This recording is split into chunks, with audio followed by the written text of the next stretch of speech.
সোনা পাখি গো, আমার লক্ষ্মী পাখি গো। হায় রে স্বাদের কুশলি পিঠা। একটা সময় আমার কোনো আত্মীয় স্বজন যদি আমাকে দাওয়াত করত আর দাওয়াত করে জিজ্ঞাসা করত তুমি কি খেতে চাও, আমি এক কথায় বলে দিতাম আমি নারকেলের কুশলি পিঠা খেতে চাই। অনেকেরই আবার এই পিঠা পেটে সহ্য হয় না, কিন্তু আমার তেমন কোনো ধরনের সমস্যা হয় না।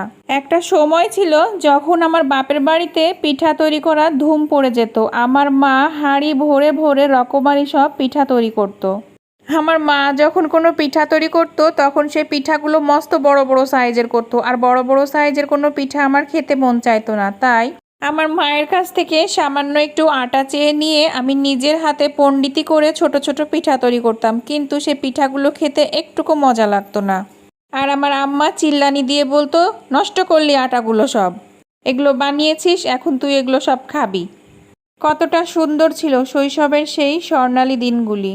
হঠাৎ একদিন জানতে পারি আমার মায়ের ডায়াবেটিস হয়েছে, আর এই ডায়াবেটিসের কারণে আমাদের বাড়িতে টোটালি মিষ্টি জাতীয় সব ধরনের খাবার খাওয়া বন্ধ করে দিয়েছিল। আমি মানুষটা মুখে বেশি ফটফট করি, কিন্তু কাজের বেলায় ডাব্বা। আর এটা আমার কথা না, আমার মায়ের কথা ছিল।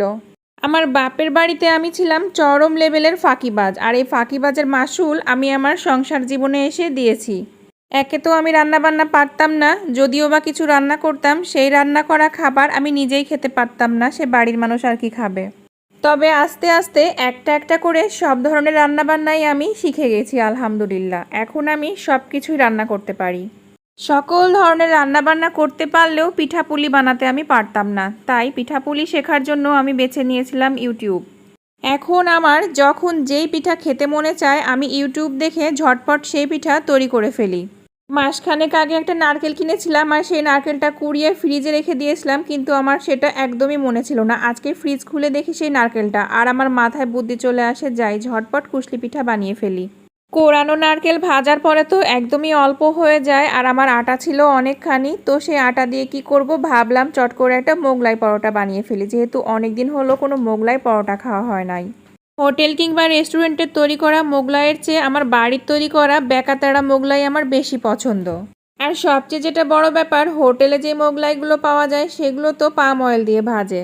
খেয়াল করে দেখবেন হোটেলের সব আকর্ষণীয় খাবারগুলো খাওয়ার পরে পেটের মধ্যে মুচড়ামুচড়ি করে, কিন্তু বাড়িতে যে খাবারগুলো তৈরি করা হয় সেগুলো কতটা মানসম্মত। আপনাদেরও যখন যখন আমার মতো এরকম মজাদার মোগলাই কুশলি খেতে মন চাবে ইউটিউব দেখে বানিয়ে খেয়ে ফেলবেন।